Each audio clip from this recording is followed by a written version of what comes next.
But I have multiple babies' mothers. There you go.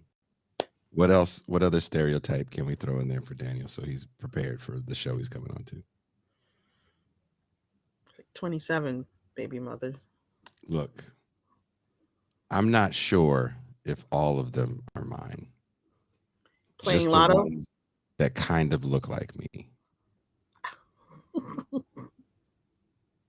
The ones where it's a little questionable. If the hair is too nappy, I ain't the pappy. Oh, wow. If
Good morning to most, good afternoon to others, and good evening to the viewing audience across the pond.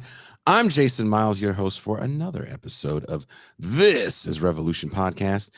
Quickly, if you're new to the channel, please like, subscribe, and if you're enjoying what you see, make sure to hit the notification bell as we're constantly adding new episodes and doing cross streams with other channels. White Guy Wednesday was added just recently. We're going to be doing more of these episodes with Jean Bajlan and Deep State Cuba and possibly Derek Varn.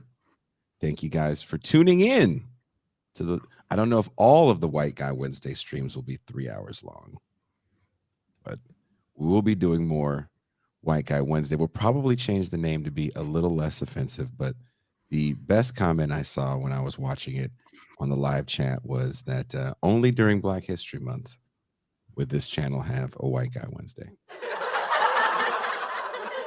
So, I appreciate that.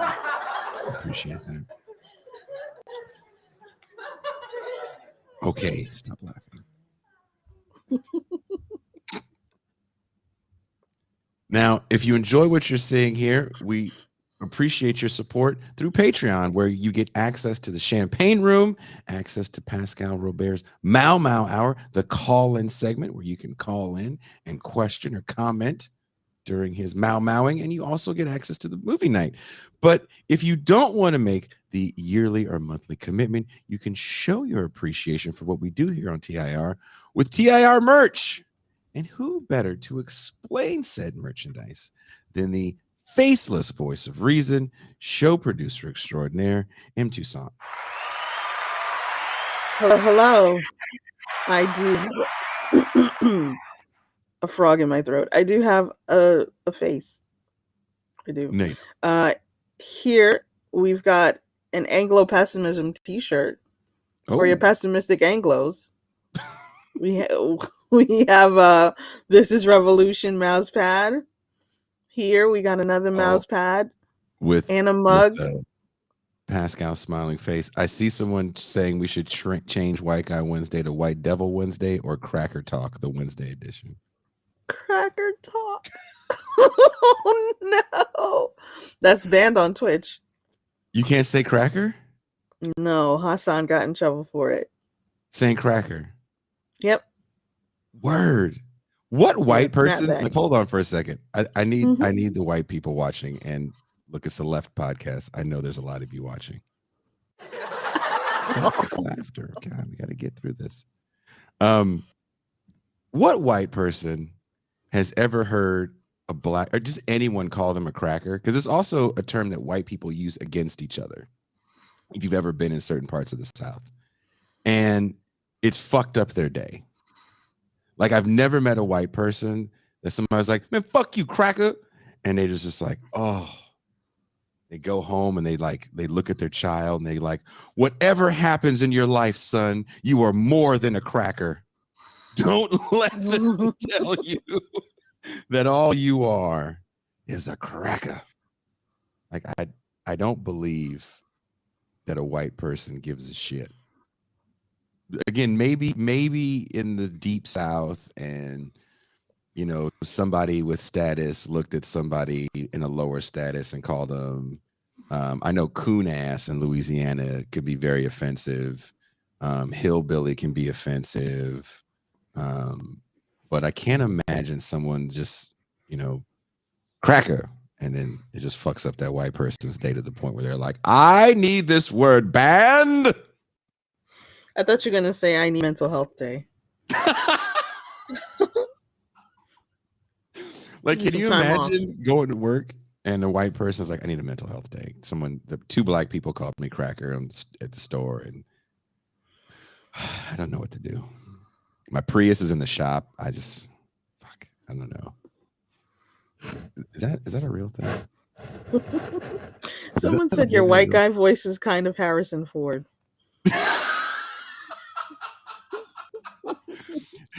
It's because I've been quiet all day living alone. So this is the first time I'm speaking and it's all cracky. There we go. But I don't believe that calling a white person cracker would fuck up their day. Like, if somebody called you a nigger, would that fuck up your day? Like, your day might be fucked up for a couple hours, but you're gonna live. But cracker, I don't know. Let's bring in the number one cracker hater of all time, Kevin Powell.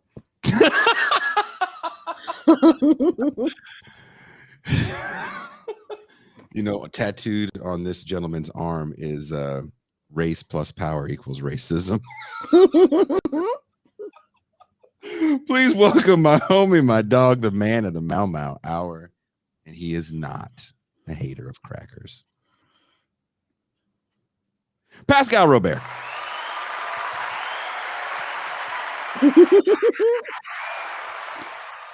Peace and greetings to the chat. Peace and greetings to the audience. Peace and greetings, Jason Miles. Peace and greetings, M2 Son. What's up with the N word, the C word, making me a C hater? C hater. Dude. Also known as a chater. A chater. Oh, the studio audience likes that because that's funny.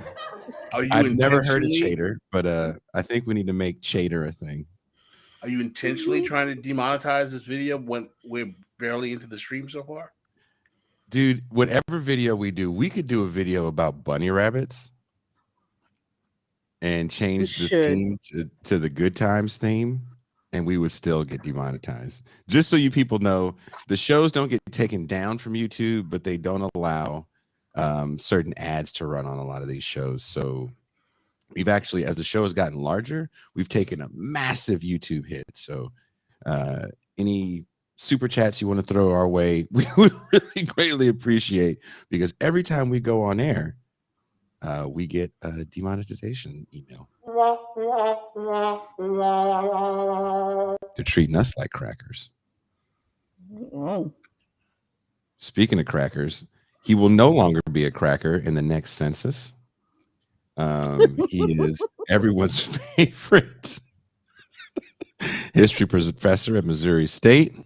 He's holding it down in the Midwest for TIR. Mean Gene Bajlan. Greetings, everybody.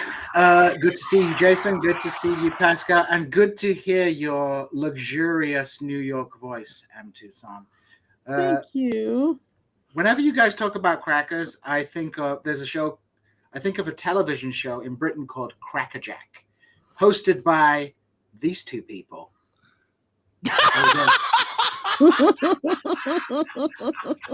Wait a minute. Show that again.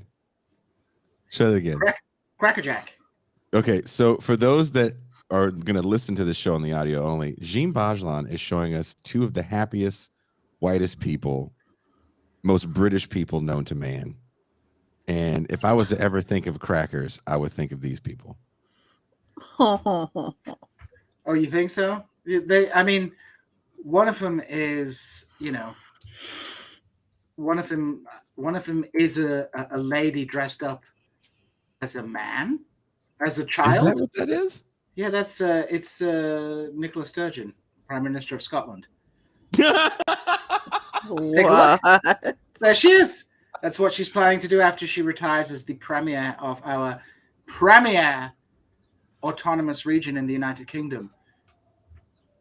There you go, Crackerjack. We had a show called Crackerjack, and I believe you got put in the gunk tank. And I discovered upon coming to America that you have a wonderful, delightful cuisine called the Crackerjack, which is a type of stale popcorn. Caramel covered popcorn. Yes. Crackerjack is also what it's called when Pascal was dancing with a white girl in the house clubs. Oh my god! Where are you? Why are you making all of this? Creating all these scenarios. By the way, a better word than cracker is always peckerwood or ofe. Okay, peckerwood actually sounds offensive. It Like, does. two words that you say, and it's like, okay, now we got to fight. It's the consonants.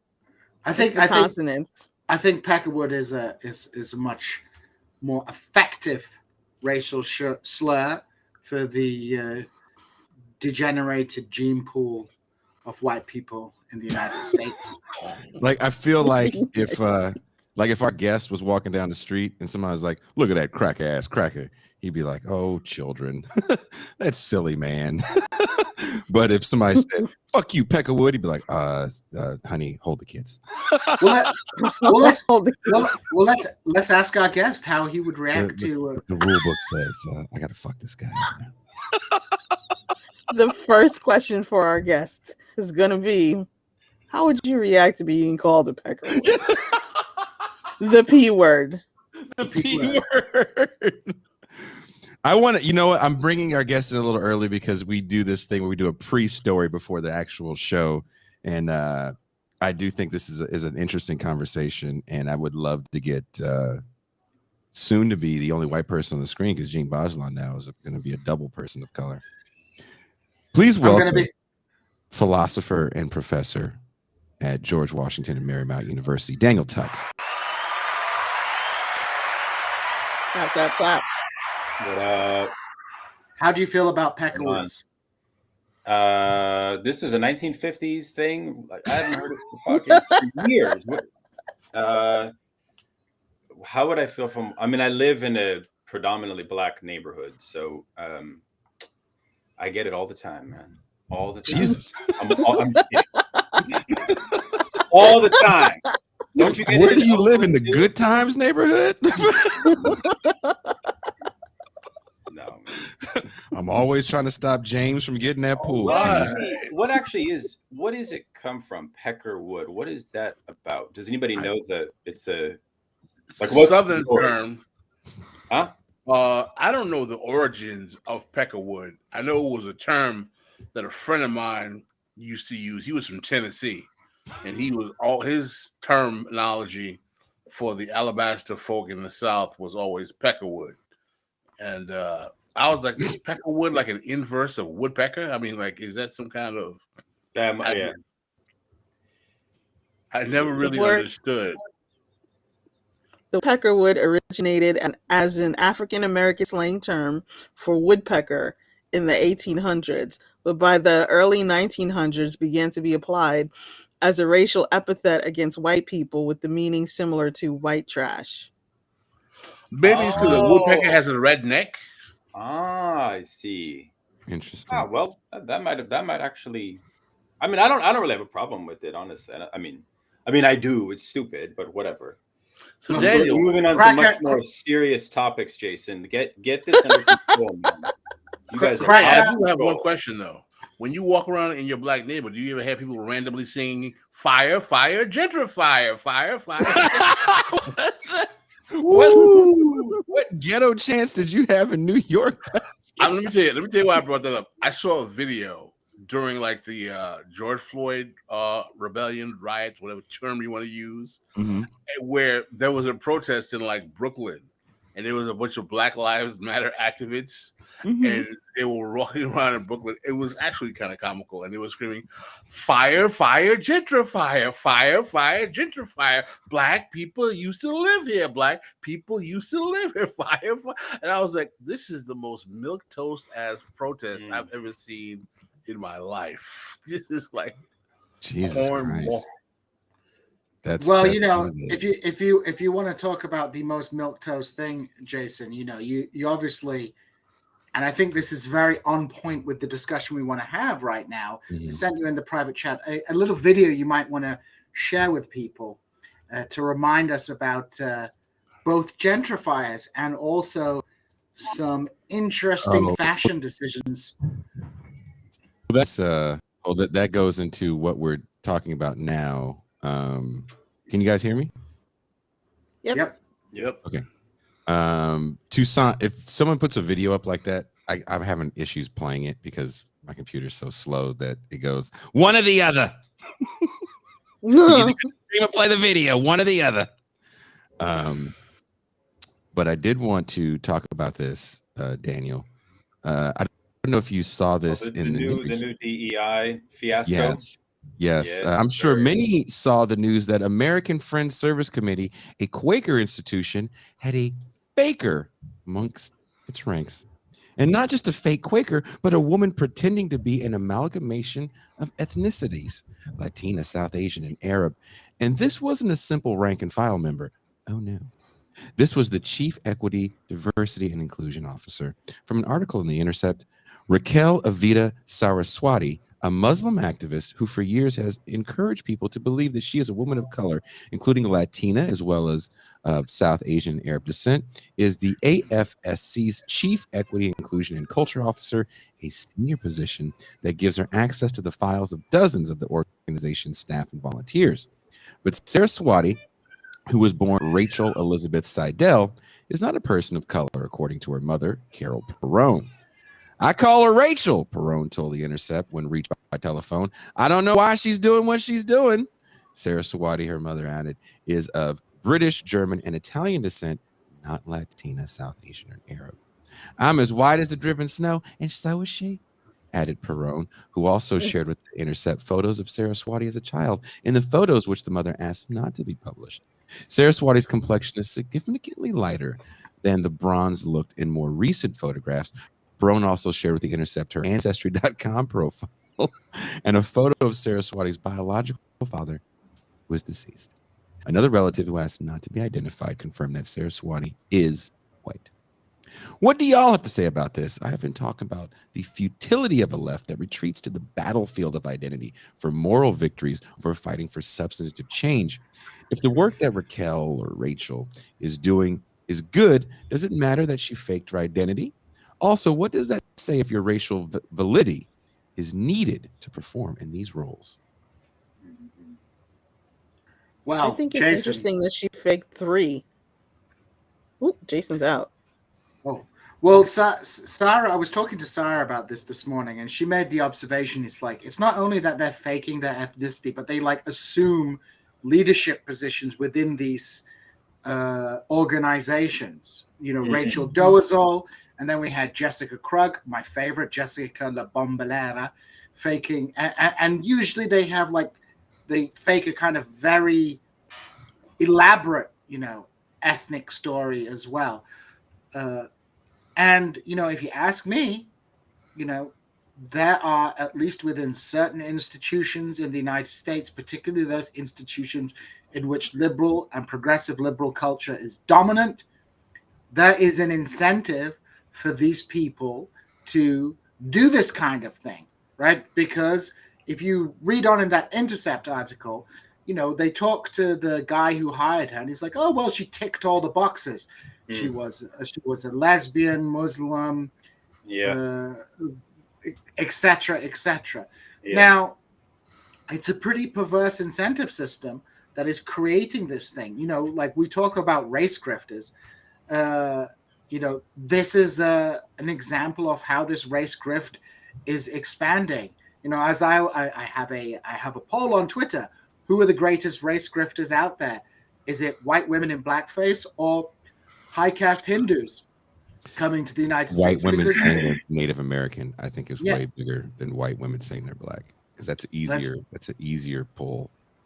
That's true. So I've seen the white woman Native American scenario. I've seen someone get into graduate school using that particular configuration as well. The question is, right, what exactly can we use? I mean, number one, do we believe that there should be some kind of repercussion for people doing these things, right? And number two is, is there a ground for a political response here? I mean, like, can you legally stop someone from saying that they're quote unquote a different ethnicity than they are? I believe we call that transracial. Transracial, keep up with the terminology. Transracial, trans-ethnic, transracial. I don't think you can necessarily preclude someone from doing that. My thoughts on this is that, okay, if you want to believe that you are white or Latino, you can believe it, you want to say it. But when you start claiming professional or occupational goods and services distributing positions based on a fraudulent identity, at least I would say it's unethical. Yeah, but I mean, the same thing happens with class too, right? So, I mean, it happens. I think a few things should be said. One is, I wouldn't say the Dolezal effect is necessarily. I think it also could be seen as a pathological thing, because in reality, every time it happens, we know about it. So there is certain pathologization, which, of course, as Gene said, is encouraged by the bottom line of how these liberal institutions are stratifying their conception of identity in relationship to oppression. Like, I once was at Berkeley, University of Berkeley, giving a talk, and I didn't know that the professor before me renounced his white privilege, because I just wasn't in the room.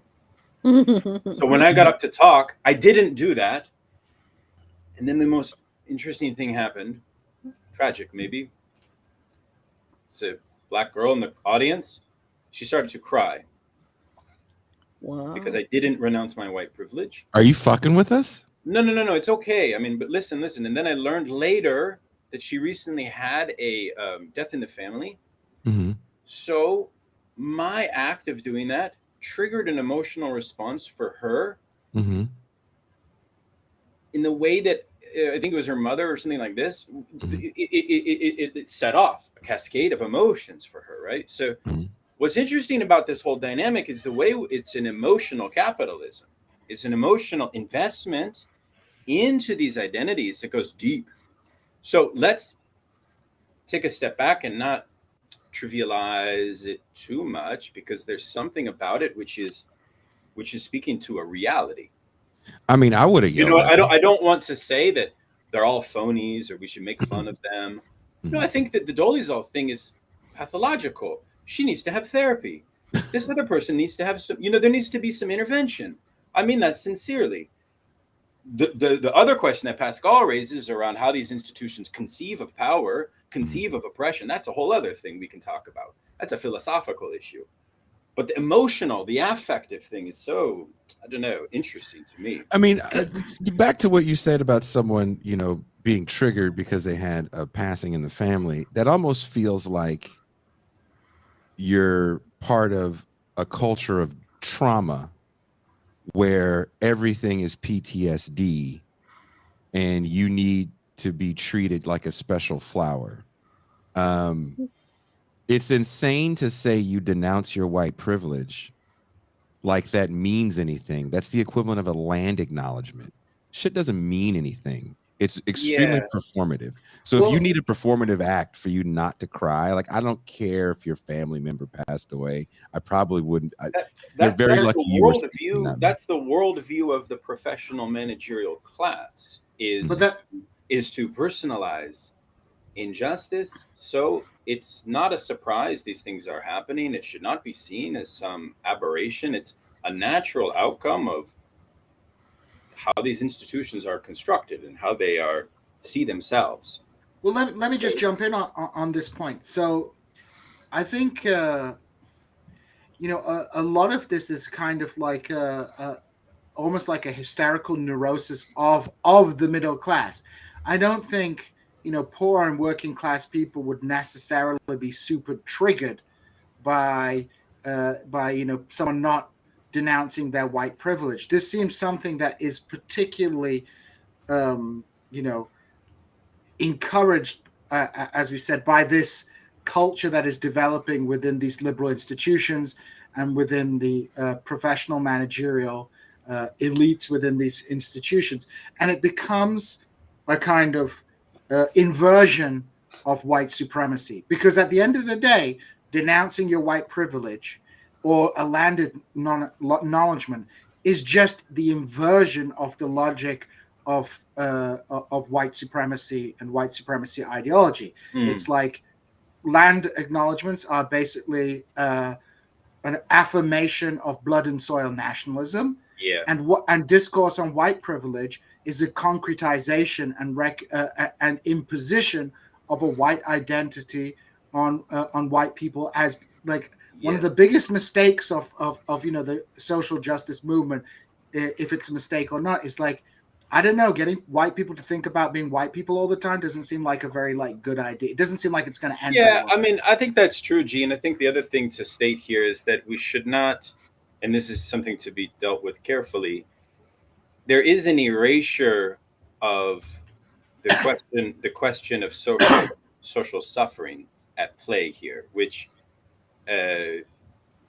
requires a delicate conversation to be had. Because if we take my little example, it just so happens that I had a family member die of what we now in social science categorize as a death of despair, which I would not, in my analysis of this family member's death, I would assign it to a class decomposition fact.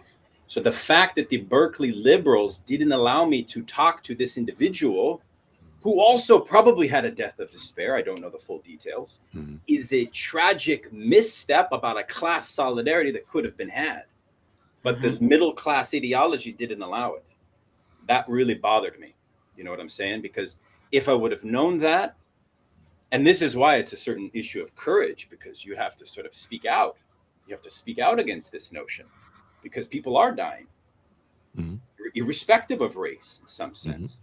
These trends, as you saw with Adolf Reed, 2 nights ago, they're intensifying on class basis. So you got to pierce through this middle class edifice in some way. It's not easy to do. And speaking of emotional capitalism, to pierce through it puts you in emotional capitalism, because you got to face this reality, because they have a super ego on their side, right? That framework of understanding power, society, the ball is in their court. It's not in our court. They have the power, or they're aligned with the power. Brother Robert, do you have something you'd like to add? I mean, I think one of the main reasons why they're aligned with the power is that they are higher tiered functionaries of capital. I mean, the professional managerial class are not what we would call the classical bourgeoisie. I think the actual kind of Marxist parlance we would have for them would be the petit bourgeois. That they are not owners of the means of production per se, or of capital per se, but they are high skilled professionals that facilitate the flow of capital in a way in that the distribution of resources does not go downward, but the diversity of inclusion of identity is maximized. So you start to have a more multicultural tip of the pyramid, while the blood drips down to the bottom for everybody. And where I agree with Professor Tutt is that there's definitely an agenda with what is deemed to be sensitive or what is deemed to be appropriate speak or inappropriate speak, what can be said or what can't be said. And there's a direct correlation of what can and can't be said with not only political agendas, but also subsidizing. What will be subsidized? What foundation you will get to be able to pay for dictating the norms of your quote unquote oppressed group. And it's also intentionally counter solidaristic. It precludes the capacity of people who are on the socioeconomic margins, divorced from various class identities, to be able to unify and challenge these professional managerial class folks and their ruling class paymasters, because everyone is, navel gazing their suffering based on their identity, as opposed to saying, well, there are people at the top and there are people at the bottom, and we got to get the people at the top. Now, this is a picture of Rachel Seidel / Raquel Saraswati. She did the skin tanning thing to seem a little darker. Did you want to say something about this, Gene? I mean, like, she has some wonderful eyeshadow on. And one of the things I've noticed about these European ladies, women of European descent, who dress up in the garb of quote unquote people of color, is that they often do it in a very like a caricature of what it is. Like it's sort of like an embrace of a racist caricature of what they perceive those people to see. With Jessica Krug, there was an absolutely ridiculous video of her like going like, "My name is a sassy Jessica Bombalera. You gentrify." It's like, was she Italian? Because she sounds like one of the. I got.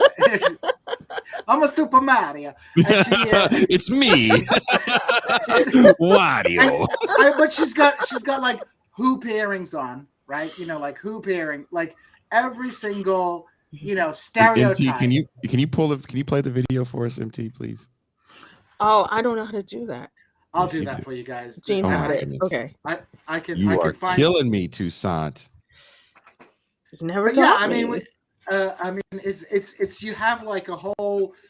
It's very interesting that there is a kind of stereotype. They almost, in order to prove their authenticity, they have to like perform to this bizarre stereotype of. There we go. I'm gonna put this up for people to watch. Share. Okay, is it up now? Hold on. You see it? Yeah, I see it. Do I have to open see it? I have to open it. Here we go. Yeah, open it up. So this is Jessica La Bombalera. In El Barrio, East Harlem. You probably know this neighborhood because the Hosanna Melissa Mark Viverito, who used to be the speaker of your city council, sold my fucking neighborhood to developers and gentrifiers. So I got a couple of things to say. And when y'all come on and tell me my time stops, fuck out of here. It's been 7 hours. Not only did I have to listen to these cops, and not just the cops, but to be honest with y'all, city council members, you posing like you opposing them for your sound bites, for your social media, for your re-election campaigns. Fuck out of here. You've been supporting the cops in the pandemic when the MTA was strapped and you supported putting more cops on the MTA. Fuck out of here. We know where you're coming from, and we know what these little photo opportunity bullshits are.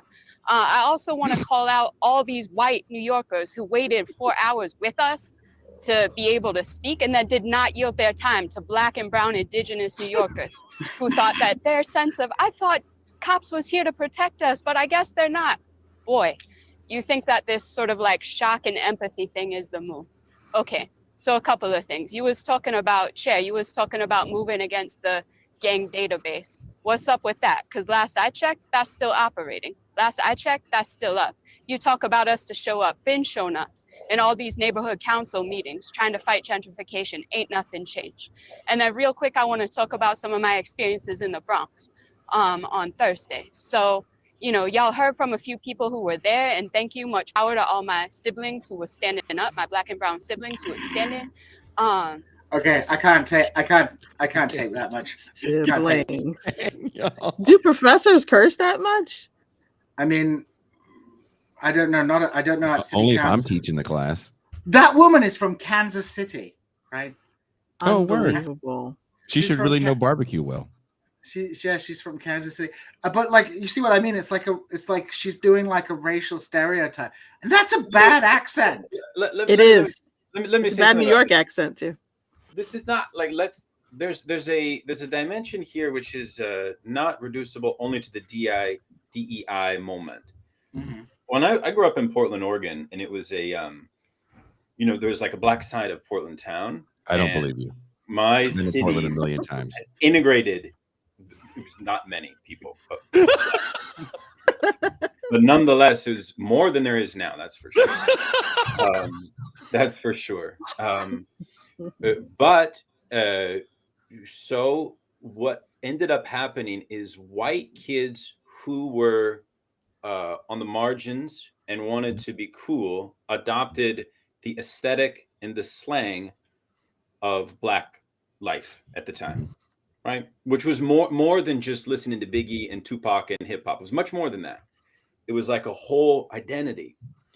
So this is something that's been around for a while. It's just at this moment, after Trump and many other factors, it's become hyper politicized, and now the institutions that are supposed to be at the vanguard of social justice have adopted this in ways which, again, I do want to say that I think a lot of it has borderline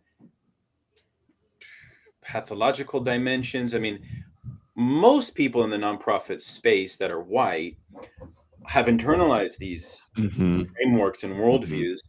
They're not trying to imitate the oppressed POC that they stand for. Most of them have good intentions.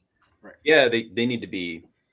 I think we should talk about the way in which we can analyze these things with a clear head, a more rational approach, and get out, like Pascal said, I think it's a very good point, of the fetishization of suffering, but at the same time, recognize that the refusal of suffering as born from class struggle is also very much a constitutive part of their worldview, which historically, as somebody said in the chat, has been a constitutive part of the worldview of bourgeoisie as such, even before all of this hyper postmodern identity politics stuff. That's a constitutive part of bourgeois class relations and class power. There's nothing new about that, I feel. Go ahead, Pascal. Go ahead. Sorry. The addition I just wanted to make is that in terms of the identity appropriation, if you will, of whites to black people or brown people, that goes back to the beatnik era of the 50s. It's absolutely not new. You're correct about that. But I think the distinction can be made when you are finding people in particularly narrow professional sectors, NGO affiliated sectors, university related sectors, or racial kind of social justice organizations. There's a direct correlation between the ideologies of those spheres. I don't think it's an accident that Rachel Dolezal was actually a university adjunct professor who actually worked in civil rights as well. And with this woman, she went to Howard undergrad, grad school, I think. And you have Jessela Bomberlera, who was actually a full professor. I don't know if she was tenured, but she was an actual. She was a tenure track professor, and she had a position that was specifically earmarked for a minority. Right. So the point I would make is that the distinction I would make between white beatniks who like to pretend that they were Dizzy Gillespie smoking weed and the white kid who grew up in Jamaica, Queens after it becomes a black neighborhood and wants to be a 5% a member of the Nation of Islam is that there's no material benefit to them. The class that we're seeing right now, this is hustling. Mm-hmm. Yeah. I think that's a very important point. Let me give you a parallel. Like in Turkey and Iran, there was a fashion amongst left-wing intellectuals. And I was talking to an Iranian friend of mine. He was saying like, oh, this current sort of revolutionary moment in Iran, there are like loads of Persian left-wing people who are now saying, oh, but actually my grandmother was Kurdish and things like that. There is a kind of fashion thing appropriating like a connection to the oppressed people. But I think what Pascal is highlighting is that there's a qualitative difference between that kind of trying to be avant-garde and fashionable and appropriating the idea, and then the actual material race hustle that's taking place today. So I agree. There is an overlap, though, because if you read Norman Mailer's beatnik novel called The White Negro, he makes an argument that's very weird, strange. He says in the Freudian conception of the id, that primal part of the psyche that taps into the kind of deep unconscious wishes and things of this nature. If you're a bohemian white and you perform a kind of solidarity with blacks, they have a more close connection to the id than whites do. So it's a liberatory theory in that he presents in The White Negro from a psychoanalytic lens.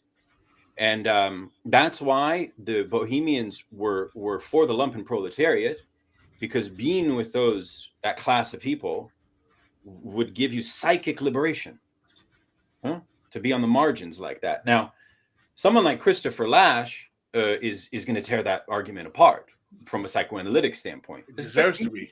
It's deeply problematic.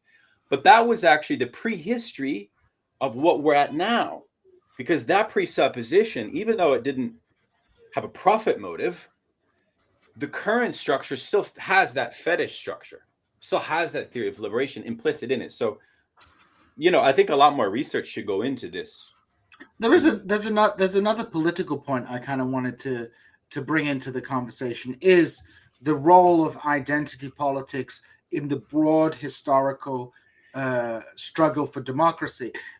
And what I'm thinking, what comes to my mind is Daniel Zamblatt's Conservative Parties and the Birth of Democracy, in which he points out that reactionary forces in society, obviously during the early phases of the Enlightenment and the bourgeois revolution, were like opposed to democracy, right? They did that. They had like a very materialist view of society, because they were like, well, if everybody votes, then they're just going to vote to abolish property and a vote, if you look at the founding fathers and all that kind of thing. But identity politics, whether it was like Catholic conservatism, ethnic solidarity, or what have you, became the vehicle through which conservative forces in society could buy in to the existence of popular representative democracy. And I think this is like a meta point we have to understand, is that at its core, right, this is not to ignore the question of ethno-national oppression or those kind of things, but at its core, identity politics is a right-wing political project, or it will inevitably tend towards a right-wing political project. As Pascal will tell you, and maybe you disagree with Ms. Pascal, is like, yes, you have a concrete material movement for Black liberation, but over time it devolves into neoliberalism or just reactionary Black nationalism. And so like identity, same with something like anti-imperialism and decolonization. What does decolonization look like?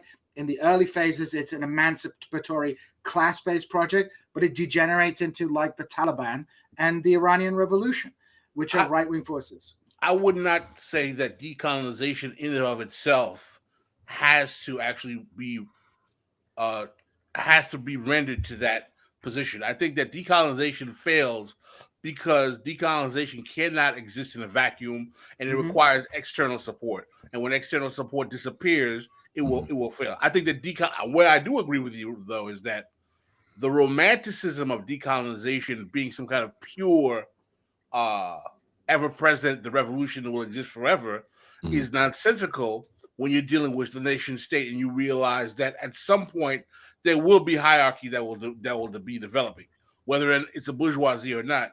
some hierarchy will start to develop. And how you preclude that hierarchy from creating a class that is absconding resources and capital more so than the masses of the proletariat has yet to be seen. So I don't disagree with your analysis that decolonization has failed in the post-colonial era, but I would argue that that has a lot to do with the fact that there's no support structure to maintain those kind of state apparatuses, after they develop. Let me just then kind of amend what I'm saying slightly, just to clarify what I mean. My point is not that decolonization or questions of ethno-national liberation, like the Black struggle, those are democratic struggles, right? Those are struggles to emancipate people from racial and political hierarchies that are oppressive. No doubt that they are legitimate struggles. My point is, if those struggles become disconnected from a critique of class and a class question, they will inevitably become like right-wing struggles. What I mean here is, people talk about class. Bourgeois is a better word than right-wing. Yeah, okay, bourgeois, if you prefer. And ultimately, these struggles, many of this discourse will lead us towards a rejection of universalism.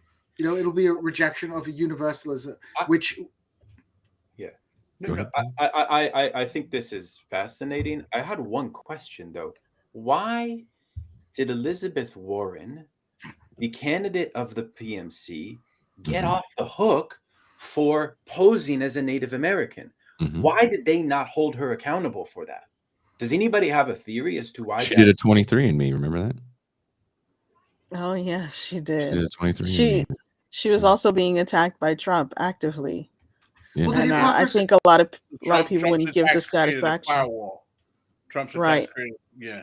I mean, it's not, and it's not like these standards are it's ever a double standard. I mean, look at the right wing, right? Look at right wing politics, right? They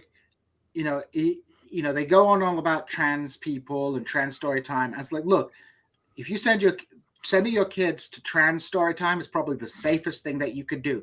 Sending them to youth pastors, that's like they're gonna get they're getting fucked. They're getting fucked, right? Exactly. It's getting fucked. But there isn't, within right-wing politics, there's no standard way that people are held accountable. Why would we expect that progressive wings of politics? Because at the end of the day, progressive and conservative liberalism are just alternative forms of morality and moral codes to discipline people. Like whether you're disciplining them through Jesus Christ and a kind of hypocritical religious hierarchy, or disciplining them through like the diversity, equity, and inclusion wrong think codes. It's the same project, a project of discipline. And I mean, like, what are these things? What is the purpose of these things? It is to provide discipline on people and uniformity, and to purge those who are not going to play by the game. Elizabeth Warren won't get purged because she's playing the game, and they will forgive her. And I think you're right about like the Trump firewall. So I think these things are never, ever going to be implemented in a fair way. Some people are going to get a pass. So some people won't. Right. Like, look, well, what happens when these things are backed up though by quote unquote black radicals? Like there was a book in the 60s that came out written by a white man called "The Student is Nigger." Do you guys remember that? And that book was distributed by the Black Panthers in the 60s. I can hear Toussaint typing away like, did he just say the student is? Is that real? By Jerry Farber. Yeah. By Jerry Farber. By Jerry Farber, Student is Nigger. And a very fiery book, as you can imagine, from that time period. What then happens when, unlike the Dolezals, Bombaleras, and this lady right here, where you don't have to pretend you're another ethnicity, you just use rhetoric, fiery rhetoric, and then the radical class of color gets behind this fiery rhetoric?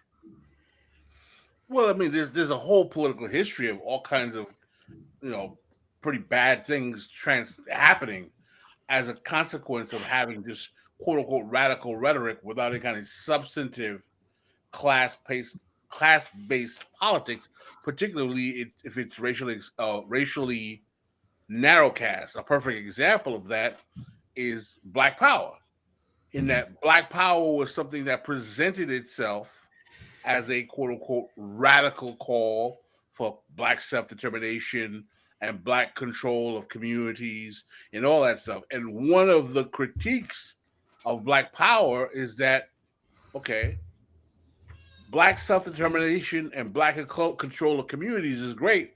What does it mean when the Urban League does it? Mm-hmm. Or the National Action Network? Isn't that Black self-determination? Isn't that Black control of communities? What does it happen when the Ford Foundation is merging with with CORE, the Congress on Racial Equality, to finance it?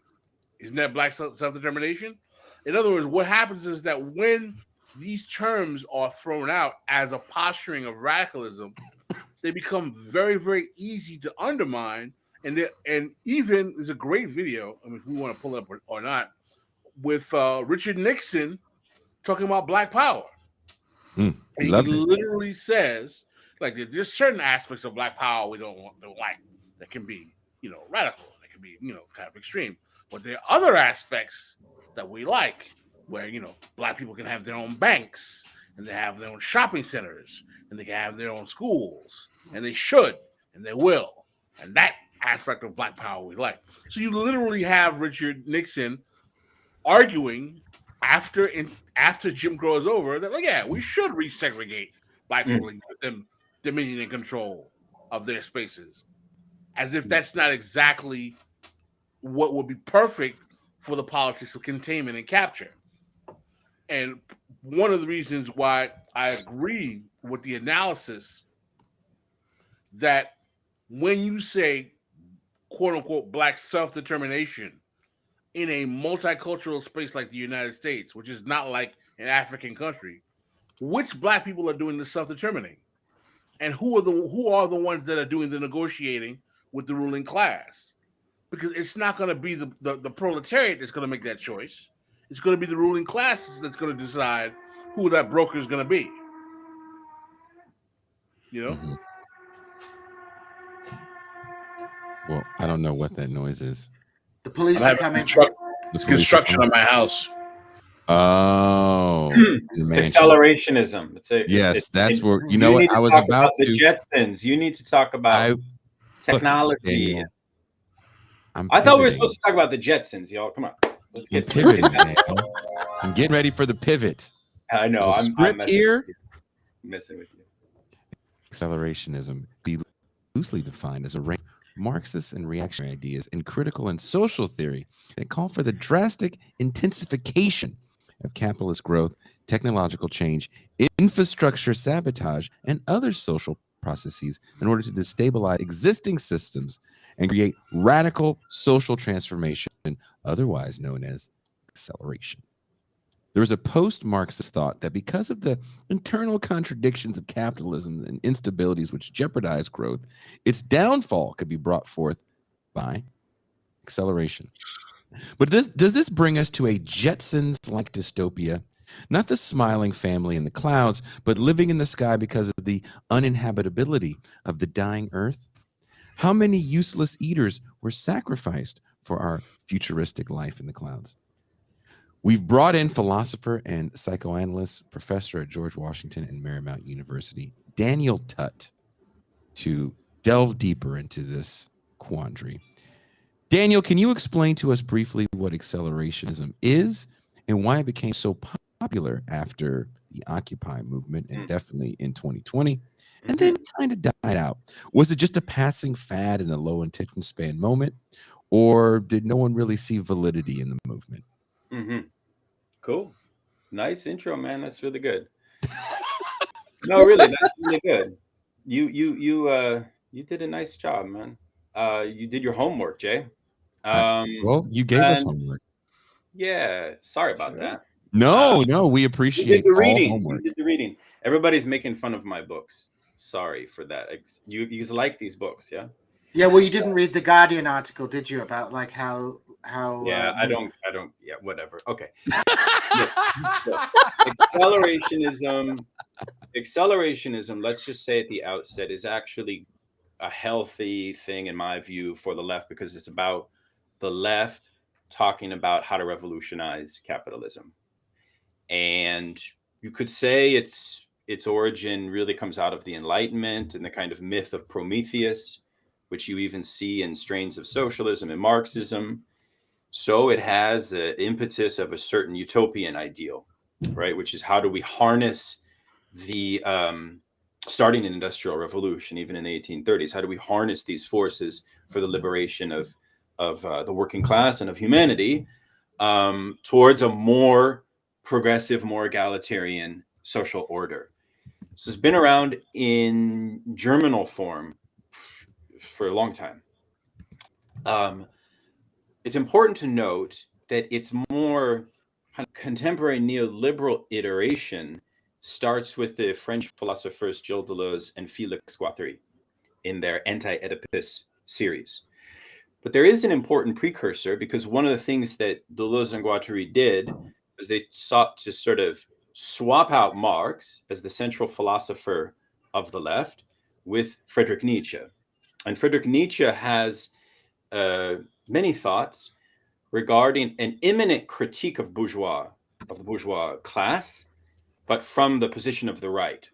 So it's quite ironic, because Nietzscheanism became highly appealing to bourgeois intellectuals because it provided a certain critique of bourgeois morality, of bourgeois decadence. And Nietzsche himself wrote about the importance of overcoming the contradictions of bourgeois society, of accelerating beyond the decadence, even the narcissism of bourgeois culture. Nietzsche wanted to accelerate the conditions of capitalist brutality to land us in new wars. He thought that new wars would help tame the egalitarian, sheepish kind of masses, right? So in that sense, his accelerationism mostly is an accelerationism of the right. Of course, if you fast forward to the 1990s, there's a kind of neo-right-wing Nietzschean philosopher called Nick Land, who's big on Twitter. And a lot of young students are drawn to Nick Land because he's quite edgy. And he studied cybernetics, and he's interested in strategies for intellectually conceptualizing overcoming the limits of capitalism. And more recently, his thought has become straight out white supremacist. So in a sense, he's literally advocating for a future that would be the Jetsons, basically, which is a kind of white ethno state on Mars, or sort of whatever. In that sense, he's kind of like Elon Musk, but he's like explicitly white supremacist, which I don't want to overstate him as if he has a great influence. I don't think that he does. That's actually why I wanted to name the show What Happened to Accelerationism? Because I don't think the people in power are listening to him at all. I think he's a sideshow. But more interestingly, on the left, we saw after Occupy a flurry of thinkers talking about fully automated luxury communism. A lot of this is stemming from the UK, in part because the socialist left in the UK is a little more intellectual than it is in the US. And by intellectual, all that I mean is that up their own asses. Well, no, I mean, accelerationism is good because it's speculative. It's about how to put the brakes on capitalism, how to theorize revolution. Are we committed to revolution? What does revolution look like? That's what accelerationism is asking. In fact, there's a great debate between Bertolt Brecht and Walter Benjamin after the failure of the communist revolution in Germany, 1917, 1919, that started the kind of one of the lines of accelerationism. And Benjamin had the metaphor of putting the brake on capitalism. And Brecht stands as a kind of great left-wing accelerationist against him. So in germinal cell, they also have. So this is a debate which recurs. So I don't want to have anybody watching think that accelerationism is somehow foolish or naive. There are naive aspects to it. For example, in this Saito, this guy who's the degrowth communist dude who's in Japan, he sold 500,000 copies of his new book, Degrowth Communism.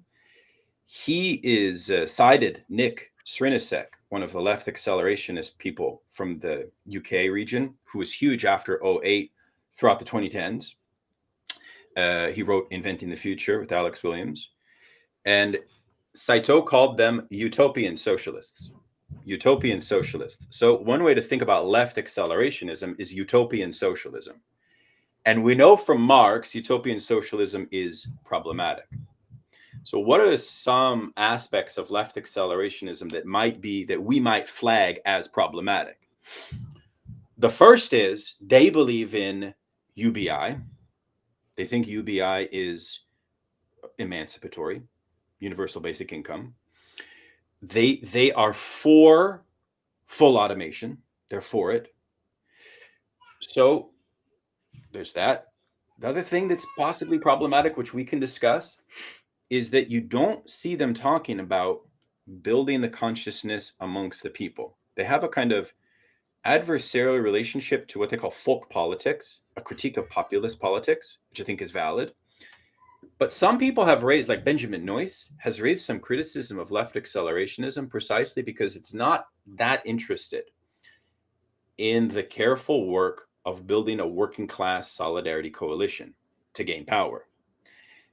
That's why perhaps one critique you could put forward of them is that they failed in part because it remained a kind of a PMC thing.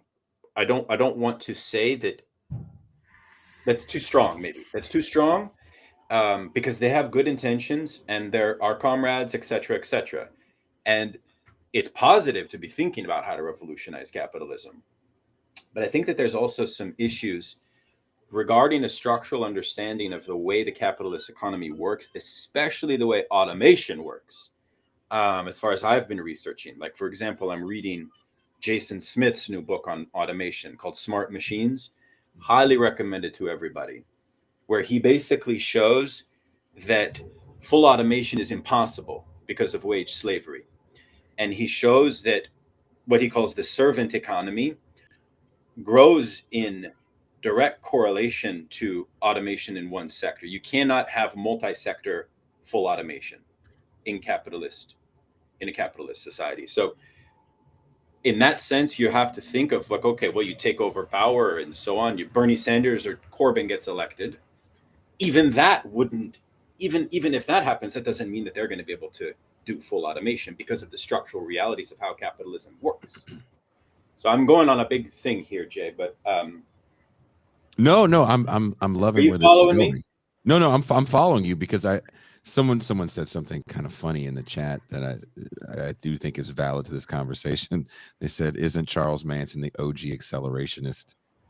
For those that don't know anything about Charles Manson, the reason why he didn't kill anyone personally.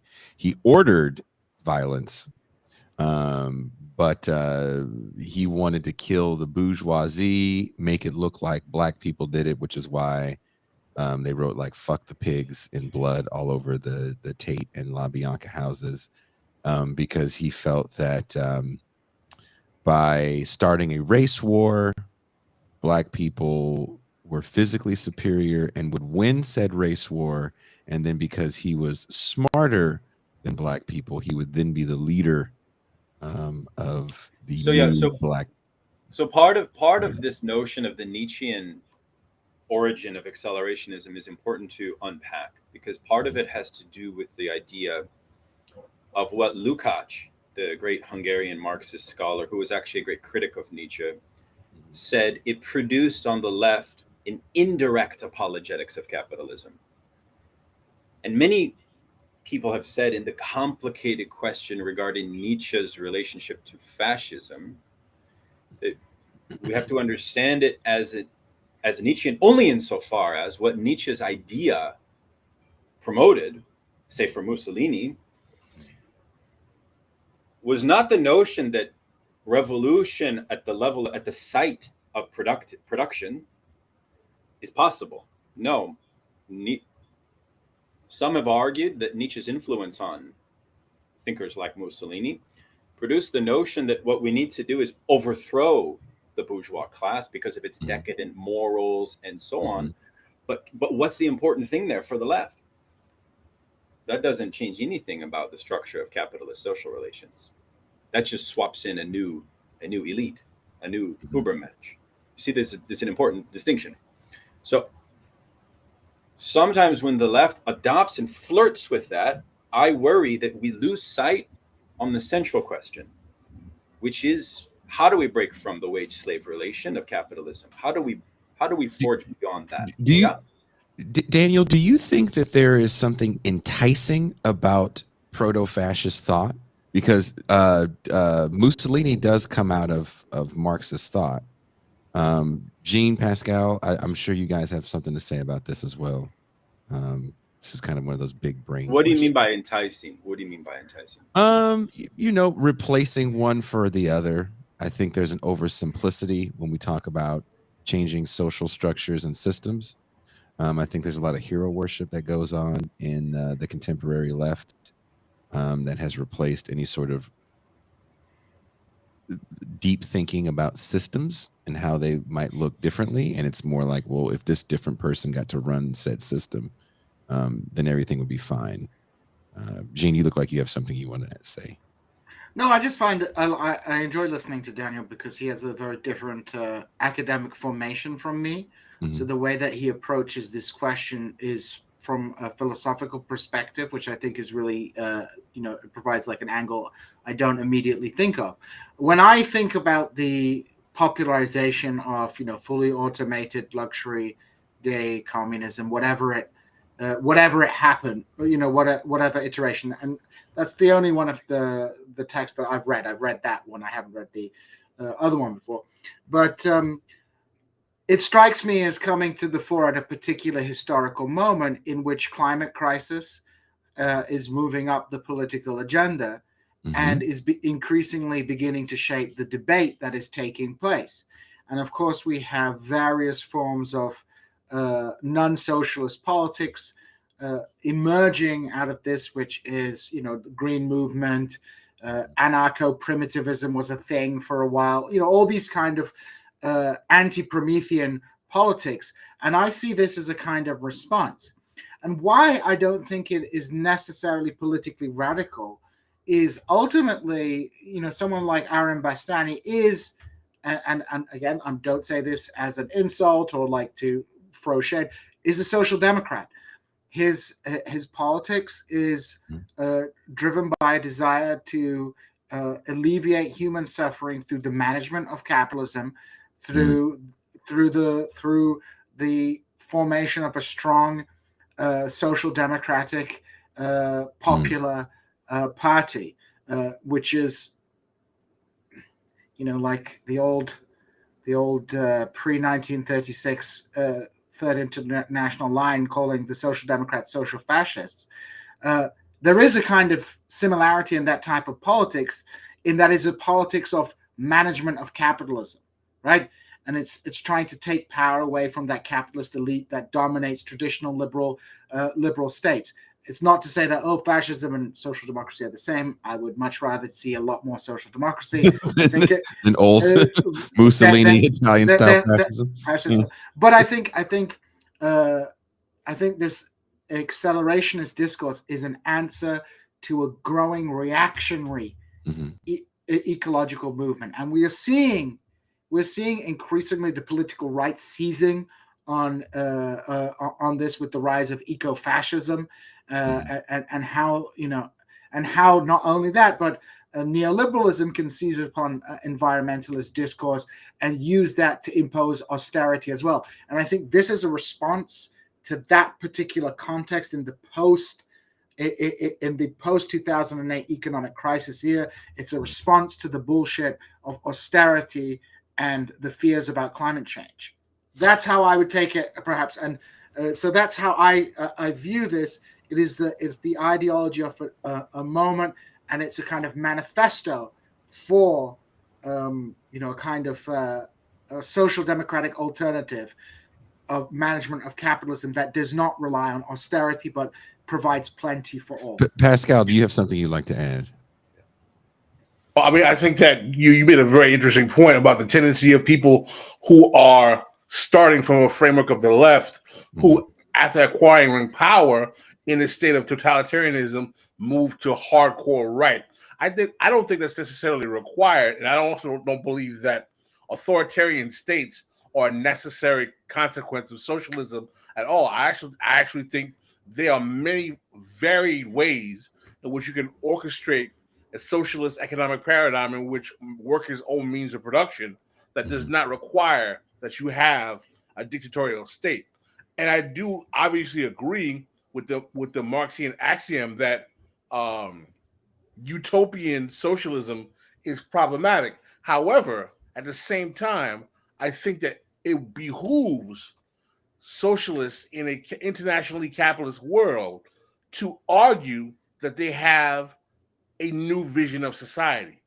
I'm not saying it has to be utopian, but I think that innately part of the socialist project in an international capitalist world is to produce a new vision of what society looks like. If we're just talking about trying to have a society in which the normative functioning of transactions of capital and resources stay the same, and we just have quote unquote some social democracy and New Deal, I don't think we're going far enough. I've made this statement on this show several times. I think that for us to have a true liberatory socialist project, the whole nature of human understanding, the ideological superstructure, has to be transformed completely. Well, like we were saying with the idea to end prisons, we'd have to truly change the ideological superstructure. Yeah, just saying we abolish the police, abolish prisons. That's a nice statement, but as Jason and I always say, why don't we abolish crime, abolish poverty, abolish fractured families, abolish violent social stimuli, abolish unhealthy food, abolish all of the various intricacies that lead to the deformed human reality that creates these aberrations of functioning society, as opposed to just getting to the Band-Aid and say, okay, abolish the police and abolish. Well, I mean, isn't that though? Because ultimately slogans like "abolish the police," they come from a kind of liberal technocratic, a radical liberal technocratic perspective, where these people compartmentalize a problem, and believe that they can resolve that problem independently of radically realtering the relations of society. It's simple. Just abolish the police and just give people a house, and then all the problems are fixed. I mean, I do want to go down this rabbit hole though of the Jetsons, and I find that extremely interesting because the Jetsons come to be before we have anyone landing on the moon, and in that race to the moon, keep the picture up, Gene. In that race to the moon, we are in this country definitely imagining what the future is going to look like. Science fiction becomes real big in this moment because we're going to go to the great unknown. And in the Jetsons, we're living amongst the clouds. Everything is automated. Food is no longer real. We have a sentient maids, yet George still has a job. There's still bosses. Let's unpack the Jetsons a little bit with Daniel Tutt. Daniel, tell us a little bit about the Jetsons. So one of the things interesting about the Jetsons is that in 1955, you see automation hit the Fordist capitalist era of the economy in a big, big way.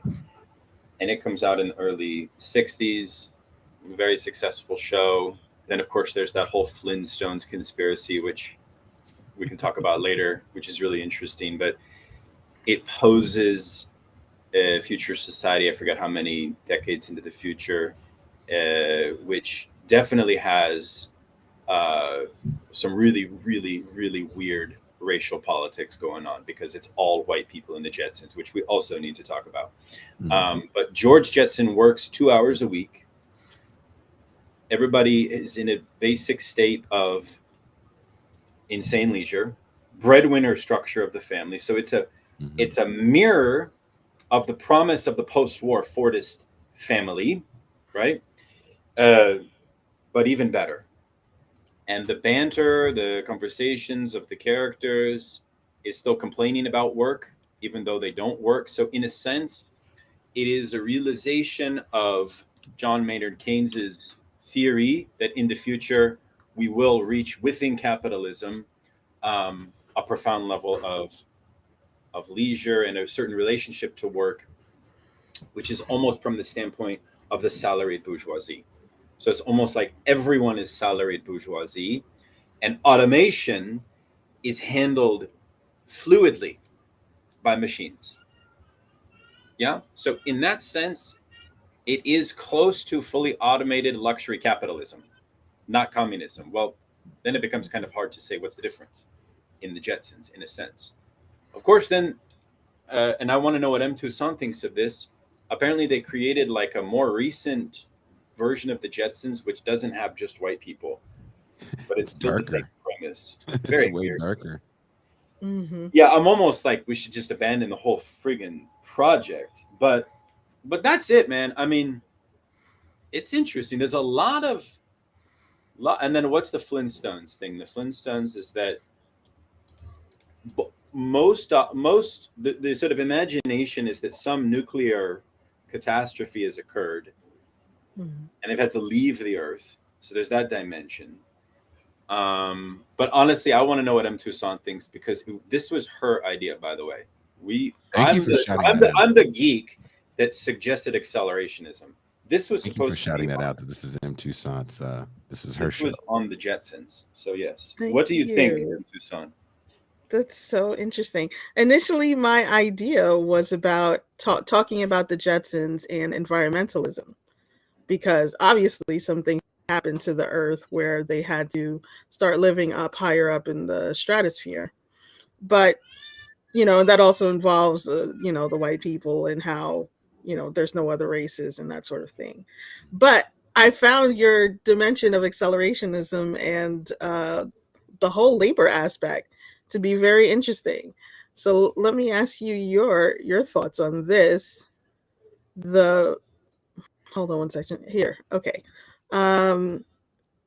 This episode, Rosie the Robot, first aired on September 23rd, 1962. The plot is, between malfunctions and pressing too many buttons, Jane wants a robot made, but George can't afford it. And this is how they got Rosie. This is actually their first episode. Jane actually has a finger that is like crooked from pressing too many buttons. So she has button finger, the button finger syndrome. And that's why she wants it made. So I love that. What do you feel that says about labor? There's another idea they had, which is they would have a servant who has the consciousness of the mother. It's a very like Freudian Oedipus thing. The consciousness of the mother implanted in the servant. It's really weird that you would want your mom to come clean up after you all the time. Well, that's what happens in the future Jetsons. That's what happens in the future. That's right. That's exactly. Well, also one of the things, to your point about the finger thing, if you guys have seen the movie Nomadland, it actually is based off of a nonfiction book where a woman actually went undercover in these spaces where a lot of elderly people were working, and one of the places that she was in for I forget how many months was an Amazon warehouse. I want to say in the Southwest, and she encountered these people living in vans. So some of the people in the movie actually were people that she met in the book. And in the movie, one of the people working at Amazon, they kind of repaint Amazon very differently in the movie than in the book, actually has a repetitive disease, a repetitive injury where her whole arm doesn't work because she was using it to trigger the scan the thing. In the movie, she's actually shown doing the task, I'm assuming with her other hand. But I do find that interesting that we are in this era of, talking about things that sound overly simple, like a finger injury. This woman can't use her finger because of the repetitions. I almost feel Toussaint, that the imagination that goes into the storyline of relying on machines in the way that the Jetsons did is no longer available to us today, because neoliberalism has taken away our desire for leisure. Why my notion of socialism from an educative standpoint is to inculcate a love for leisure amongst the people. I'm not to say that they don't have it, but I think the material conditions of the Fordist era, and we can talk about how it was not racially distributed and all of that, of course, did possess a certain expectation of the breadwinner family, which today, if you advocate for the breadwinner family, good luck. You're not going to go far, right? Right. But nonetheless, it's a contradiction of bourgeois capitalism that it gives you a little bit of a kind of liberatory snack, but it doesn't distribute that equally at all. So my sense is that if you remake the Jetsons today, are people going to actually look at it in the same way they looked at it in the 60s, when leisure was expected in a certain sense, where unionism was much stronger, where people had a certain sense of entitlement to leisure, right? What does that say, though, Daniel? If we're in a moment, and I pose this question to everybody, and I'd love to get your response, Toussaint, and people watching in the chat. What does that say when we're in this constant rise and grind moment, where if you're not working hard, if you're not spending all of your time working,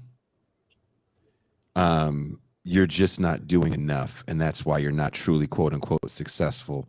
And the only way you can have this life of leisure is if you're extremely well off. That's a good question. I mean, I think, even in the 50s, whether they were like progressive liberals or socialists, there was a notion of a better future, right?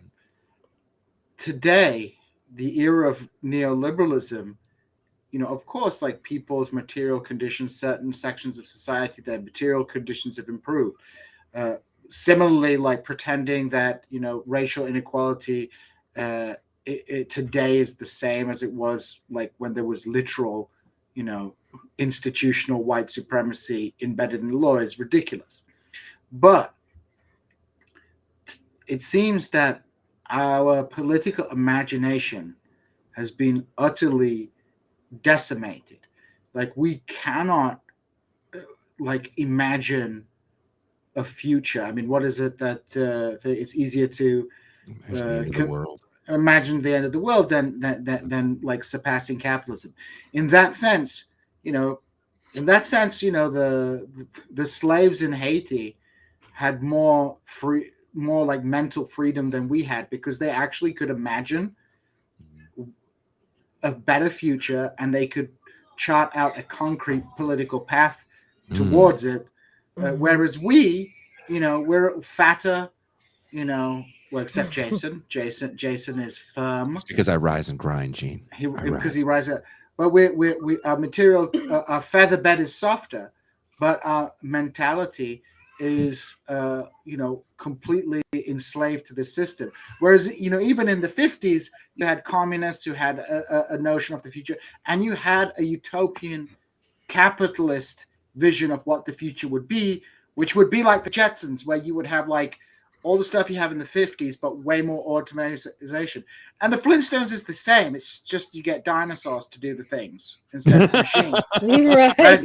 You get dinosaurs. I think that speaks to what Daniel's talking about. We're in a different labor moment. I mean, even when Pascal was talking about his house, and we were teasing him in the champagne room the other night, that just sounds like a nice middle-class house that a middle-class family would have in that era.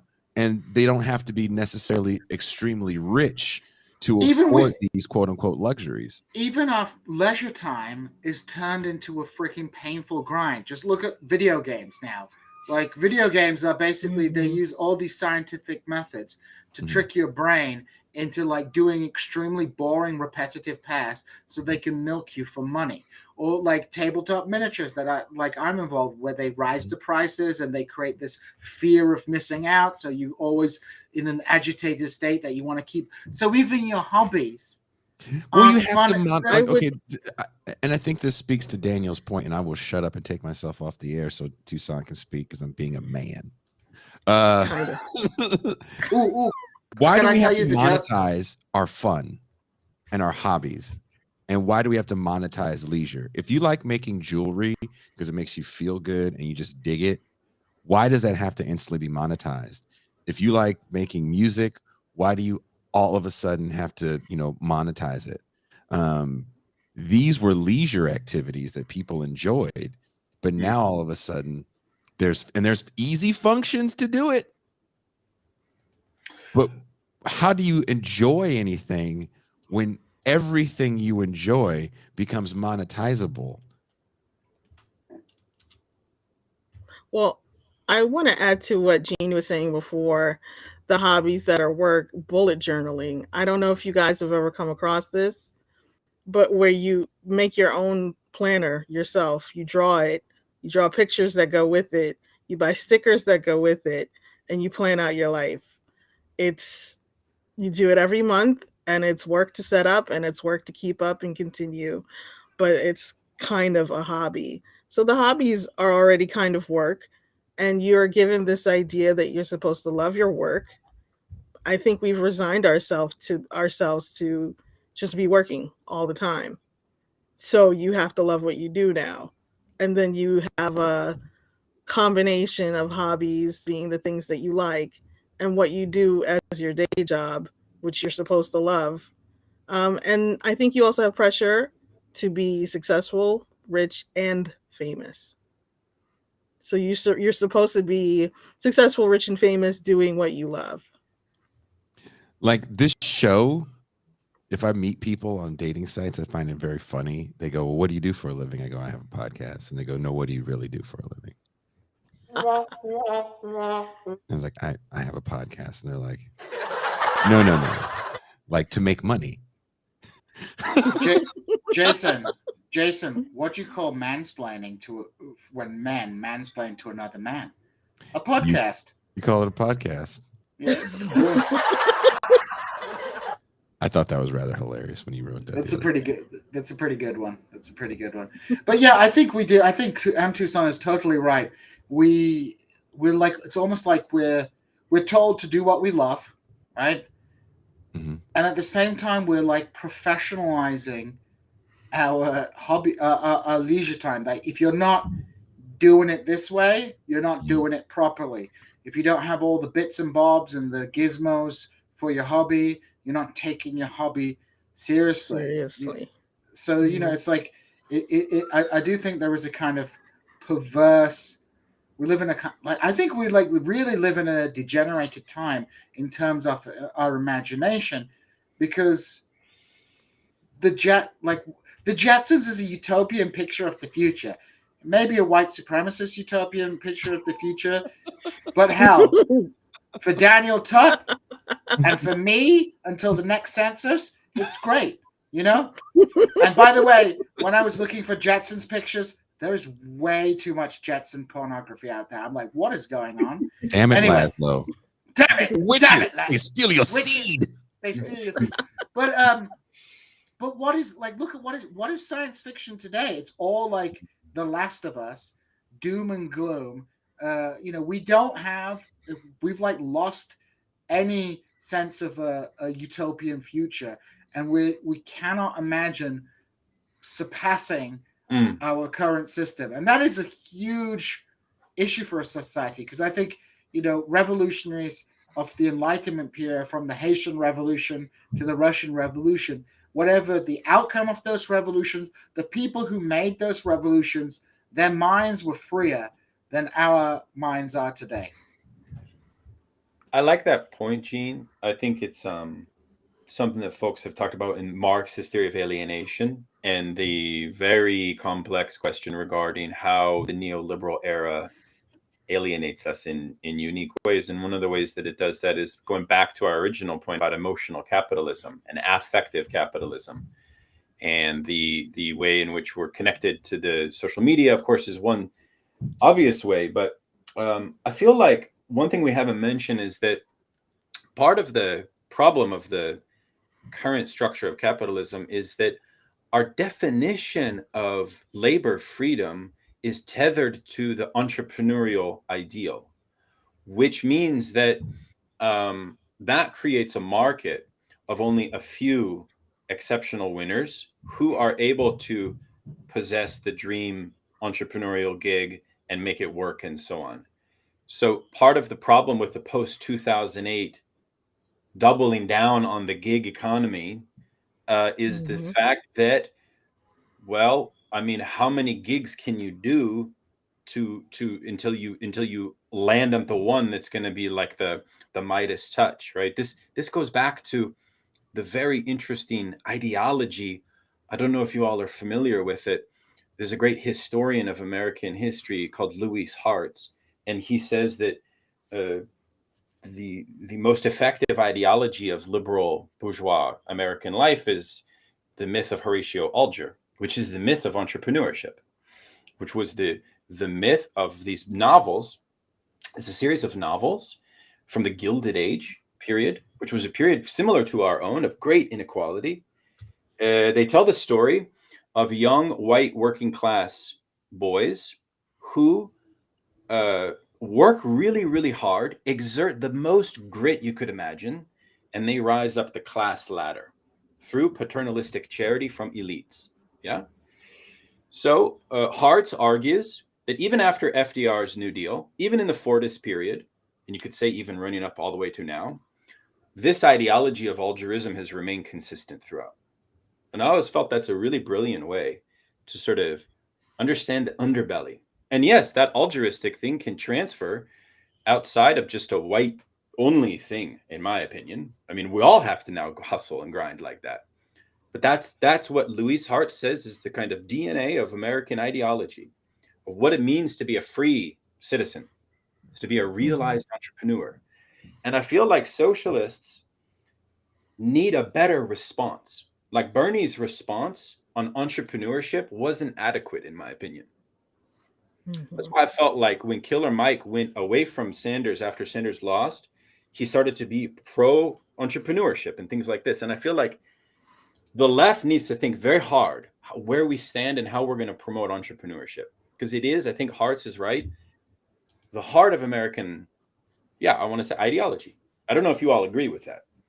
But that's my question for the left. It's like, what are we going to do on the question of entrepreneurship? That's fascinating.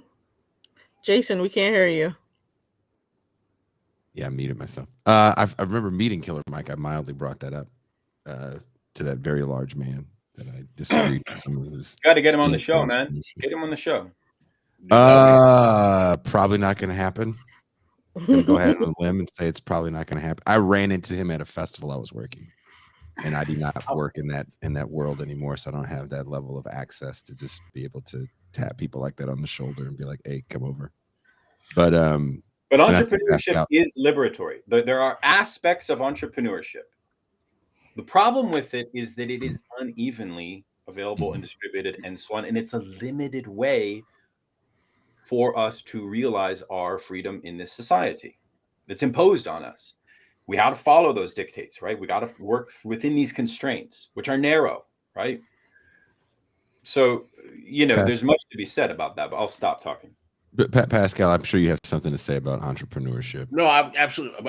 By the way, I apologize if I get cut off because of noise. I'll silence myself. But I think that you can create a socialist paradigm, and I've worked with. I think I shared it with Gina one time, where you have a cooperative economic model in which the means of production, i.e., all of the publicly traded companies and the actual resources of the nation state, are divided between the state, the population, and the government, and the private owners of the corporation. And what you do is that you do not start to publicly share entrepreneurial enterprises until they reach a certain level of profit. So in other words, in that kind of model of a cooperative society where you say you divide all of the shares of all of the means of production, corporations, privately traded, and all of the oil and natural gas resources, 33% for all members of society get a share, the government gets a third, and the private people who start to get a share. What you do then is that anyone who starts a business that doesn't make over $5 million a year can have an enterprise and be an entrepreneur.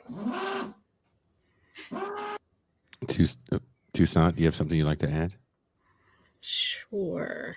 I had some thoughts about this because I was in the entrepreneur world for a while, and it is a world unto itself. It really is. Trying to get funding, this and that. But those small business owners who stormed the Capitol, they look like they were having a great time, and they seem like they have a great time a lot.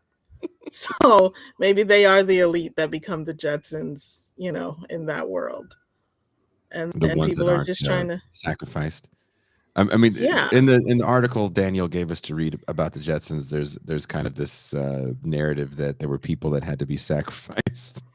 Yes. To nothing build. could be done. Nothing could be done. The useless eaters, right? We have all these useless eaters, and I think that's a reality that people probably don't really want to face, especially when we talk about things like the prison population.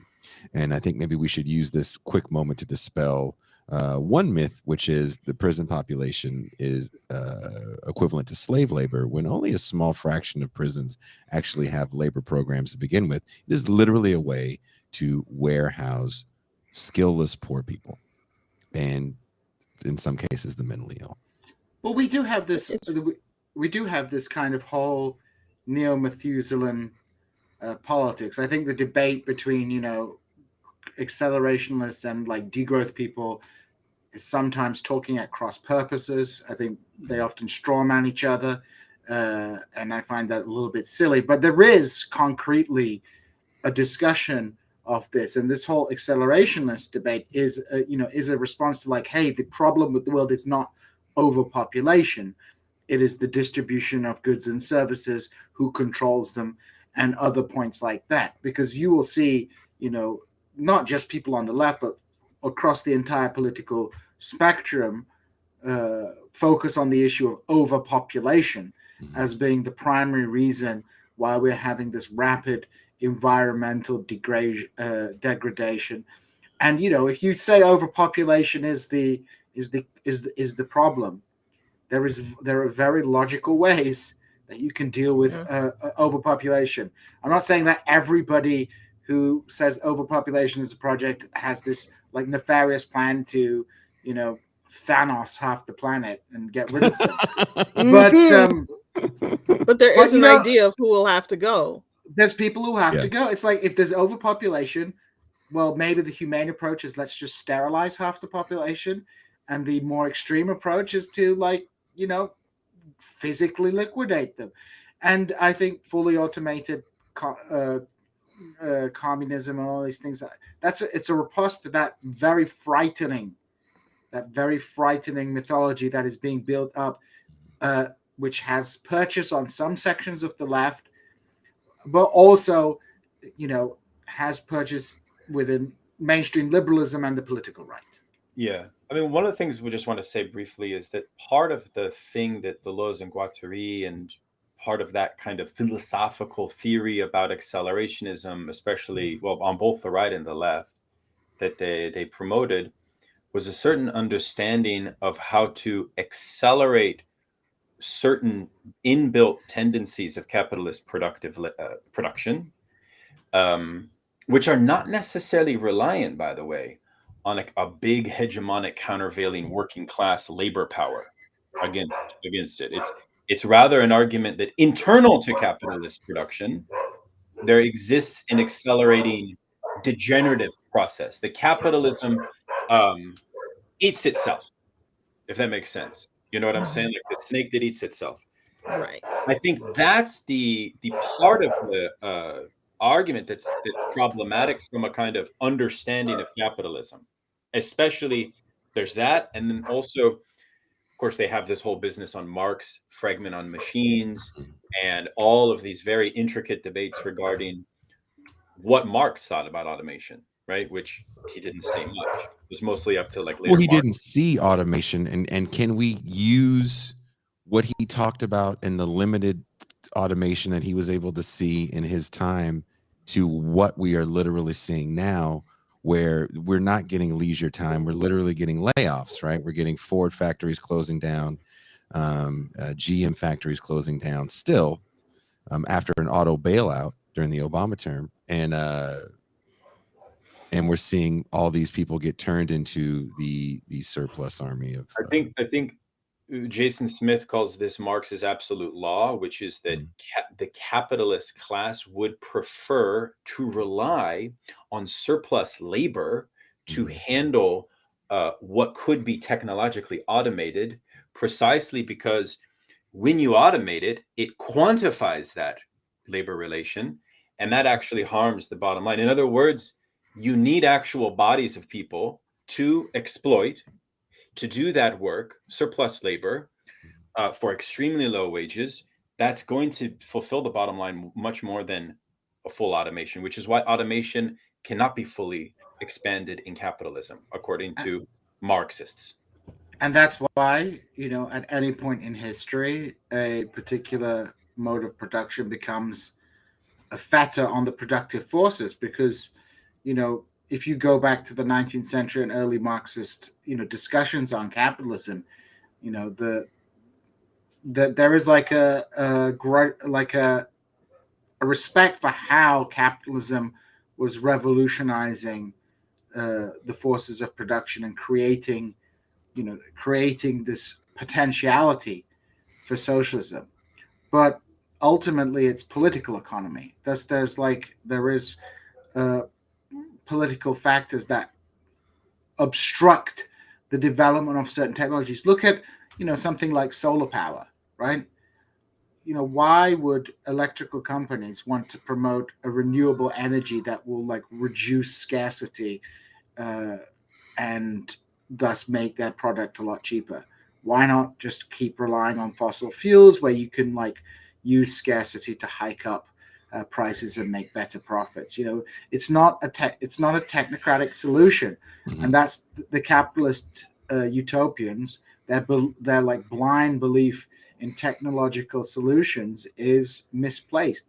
Capitalism may require at some point, because of environmental degradation, to do something to overcome an imminent crisis, but there's no chance of a kind of long-term planning for this. Well, one thing I want to say is that advocates of automation and UBI, they do plant the seeds of their own failure in terms of political power, because they do end up, in essence, exacerbating the surplus dynamic, which is something I know that TIR, this podcast, has talked about a lot, which is, what do we think about the lumpen proletariat question? Now, I know from your conversation with Adolf Reed, there's a danger, especially when you enter into the PMC dimension, about talking about the lumpen proletariat, in the sense that it becomes a fetish. It becomes like the beautiful souls, right? Okay, well, at the same time, post-war capitalism, neoliberal capitalism, still does produce these surplus dynamics, meaning that accounts for why labor consciousness is low, right? The gig economy does produce a lumpenization. It does. It does. Rationally, it does. Yeah. Okay, great. So what are we going to do about that? That's, I think, a super important way of which the left accelerationists didn't talk about that. They didn't talk about that. They didn't talk because they didn't care about building work. When I say working class solidarity, I don't mean just working class. I also mean these sub-working class, like the nomad land positions. I mean, okay, Daniel, I want to ask you this real quick, and I want to ask this to everybody, but especially Daniel, because you're bringing up a great point. And I was with Catherine Liu recently. I got to speak at UC Irvine, and we were talking about activism for the unhoused, especially in Southern California, because I have my disagreements with it. And she goes, there's something extremely altruistic with these people that love to help the homeless but don't really want to help the poor. And I would love to hear what you guys have to say about that. Well, all support to Catherine, who's, in my opinion, very important thinker of our time. Let me say that, because she and I have debated comradely ways.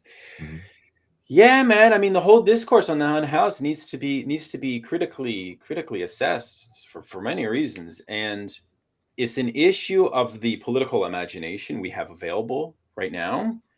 A way of building a certain expansion of class literacy, not just one class, right? But the kind of cultivating a sense in which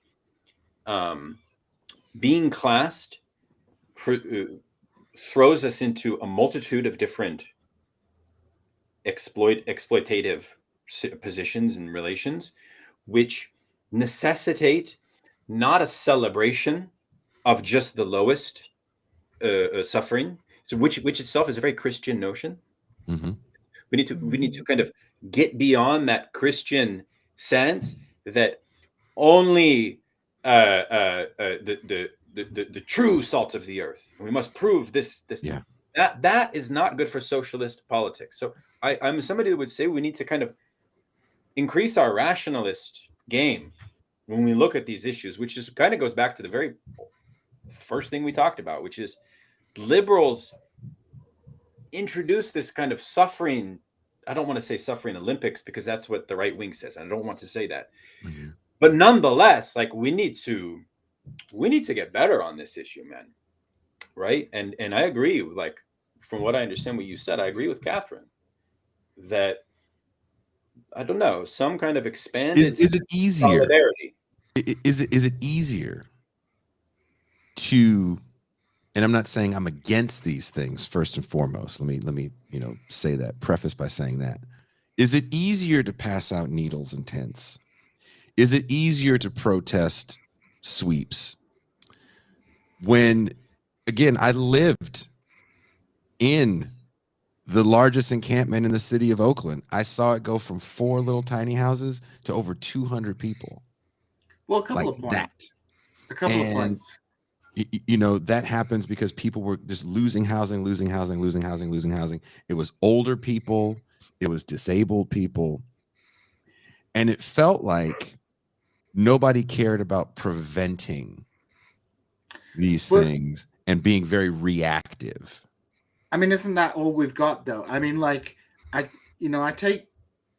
think there is like legitimate criticism for like certain elements of people who get involved in charity work or social justice work, who are doing it for cynical reasons. But there is something like virtue signaling about how other people are virtue signaling is also a type of virtue signaling, right?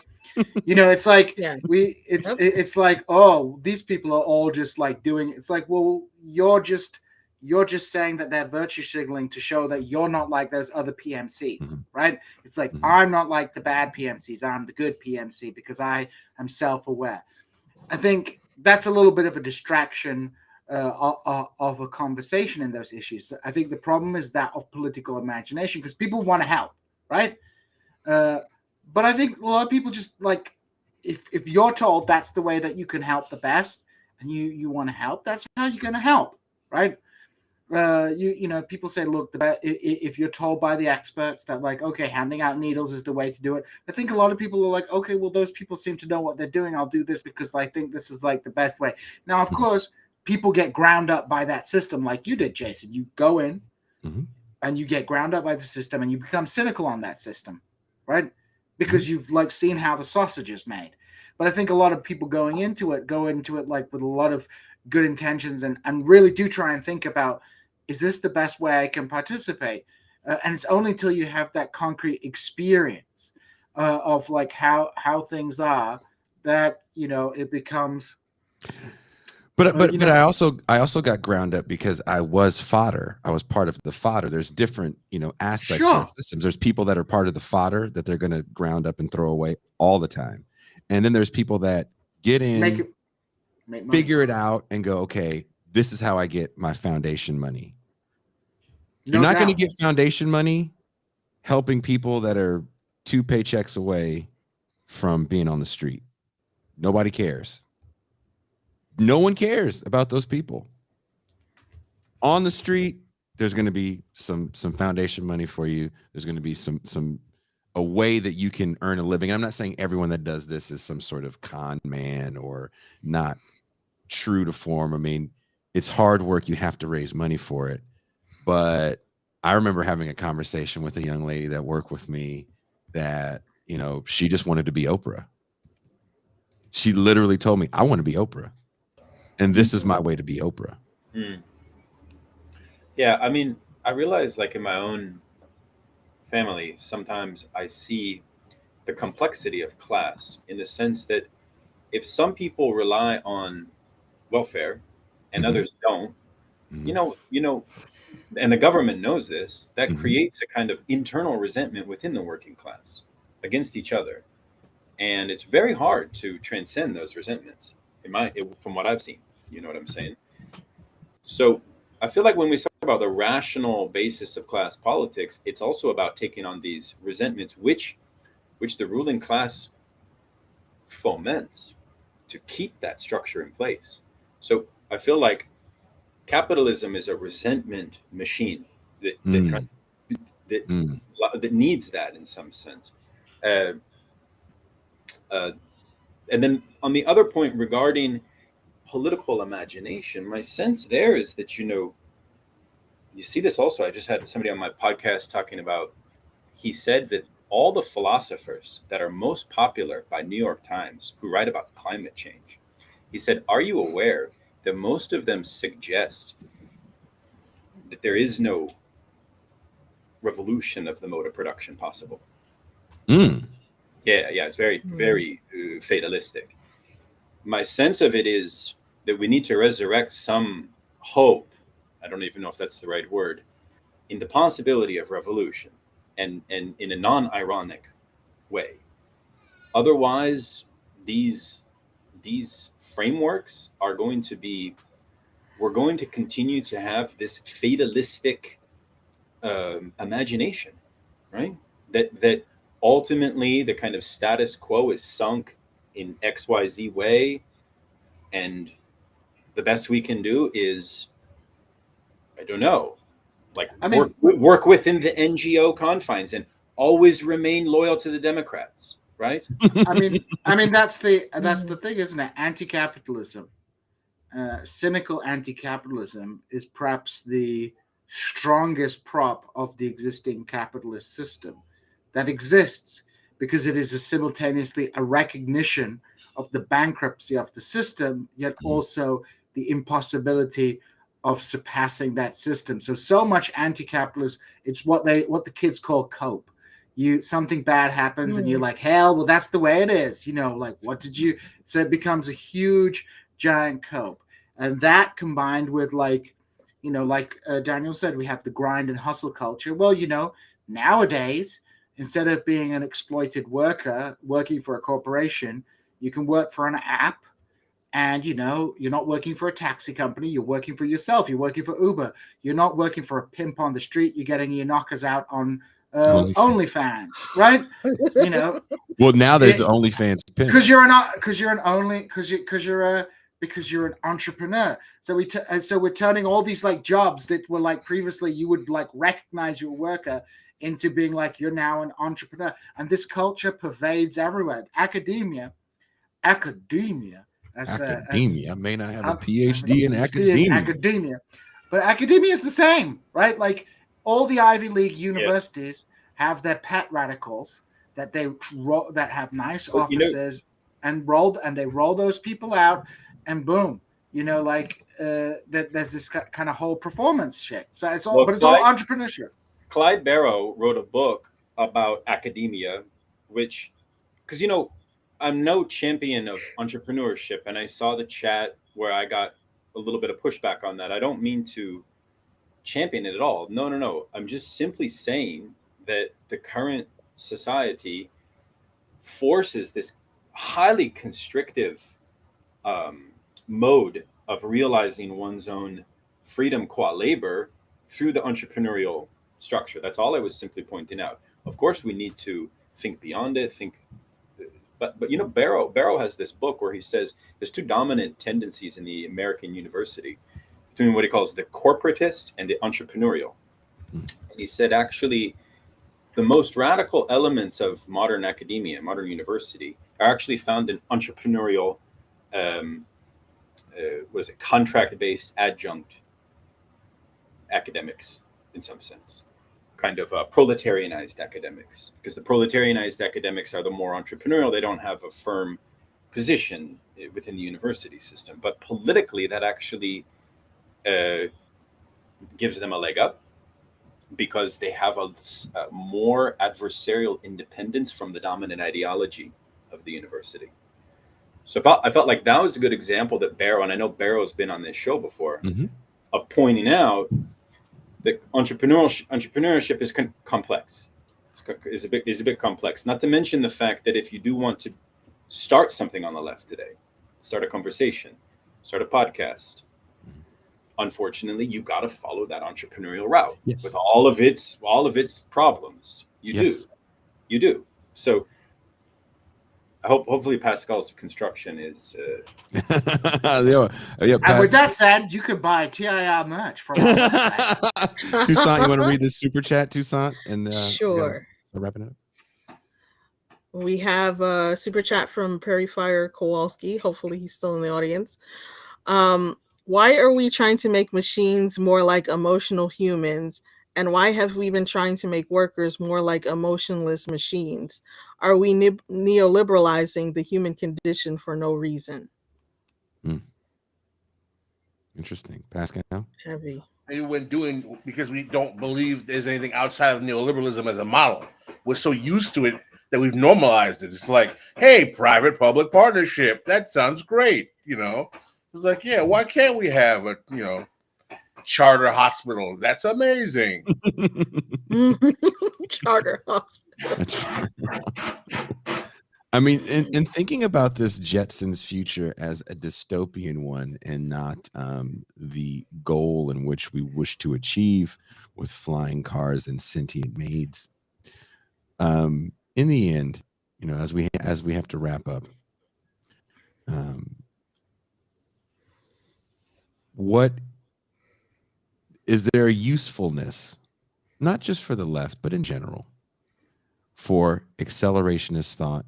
And I will start off with Dr. Daniel Tutt. Yes, there is, because it is getting us to think, and this is intrinsically, inherently valuable. So accelerationism comes from a kind of philosophical impetus. That's good. That's positive. Its prescriptions, I think, have already been shown, as we've sort of tried to intimate here, to be limited. But nonetheless, they've started a conversation. And the other thing about left accelerationism, to its credit, is that it's ambitious. It's ambitious. It's talking about the right things. It's raising the right questions, right? So I don't want to come across as sort of too strong against them, because I think another thing is this conversation has shown to me is that this comes down to political imagination. This comes down to, what is it? Tina. There is no alternative. There is no alternative. And Jean-Paul Sartre, the French philosopher, even though he was anarchist at times, and I have my reservations with the anarchism, no offense, he believed in this notion of impossible revolutions. So, which I think is a very important thing that this conversation has hit on, which is, in a non-ironic sense, we need to be on the side of a possible revolution. So that would be what I would say to that, Jay. Okay. Pascal Robert, what say you? What's the question? Do you think there is validity in accelerationism? I think I think it can have a heuristic purpose. In other words, use it if you have to when the circumstances show that it has value, but it shouldn't always be taken as a course of action. Okay. And in closing, Mean Gene Bajlan with his hair down. You have yourself. Can't hear you, Gene. You muted yourself. I mean, sure. I mean, like, I guess it can be useful to give a vision of a future that is not like a doomed future, as it's not a post-apocalyptic hell. Yeah, why not? I just think like the schemata that have been offered by authors like Bastani are just a little bit naive. But in general, I much prefer that to the kind of like anarcho-primitive nonsense where overpopulation is the problem. I think wishing and hoping for a better future where technology is harnessed not just to automate jobs or to could discipline and control labor or to read your thoughts or what have you, but to actually, help with work. I think that would be great. That would be nice. I would like to live in the Star Trek future where they have carpets in spaceships, because that's when you can go to space is when they have carpets.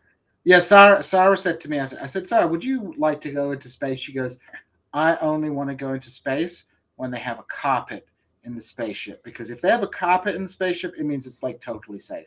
If you're like, if your spaceship looks like a submarine, I don't know about that. But if it's got carpets and like, lazy boy chairs, that's when you know it's good to go. She makes a good point.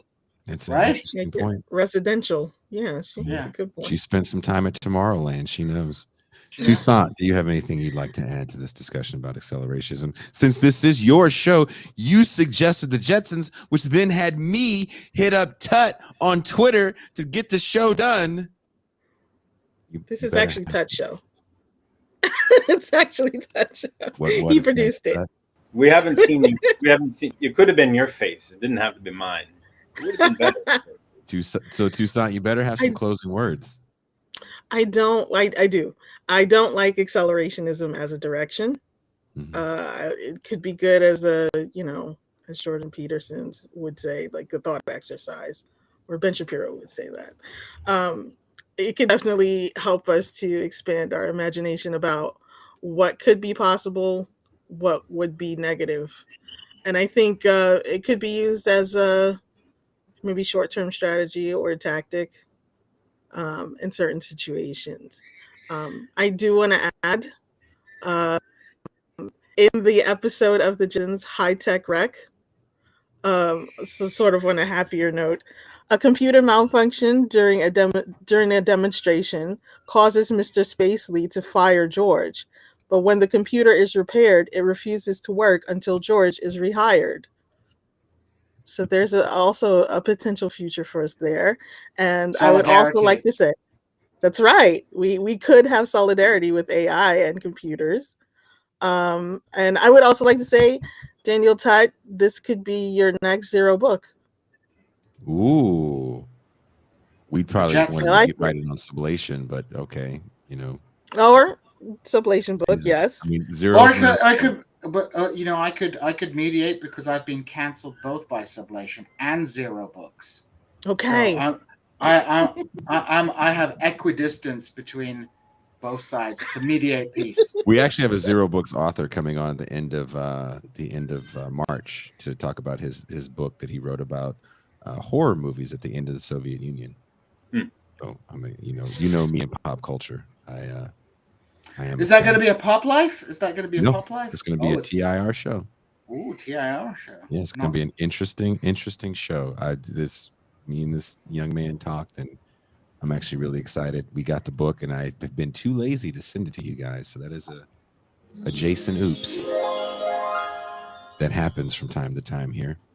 A Jason production oops. But check your emails. It will be coming probably today. I have to watch a movie right now because I'm about to talk with Ben Burgess and Teray Reed about the movie Cabin in the Woods, where we kind of talk about the movie and then we just tease Ben and do impersonations of his racist father. But it's not real because his dad isn't really that mean. But that'll be coming. I think Ben's going to live stream that. So if he does, it'll be in a couple hours. We'll be doing that. And also been having a lot of fun on Twitter. Of course, not talking about politics, but making the people's playlists of your favorite hair metal songs.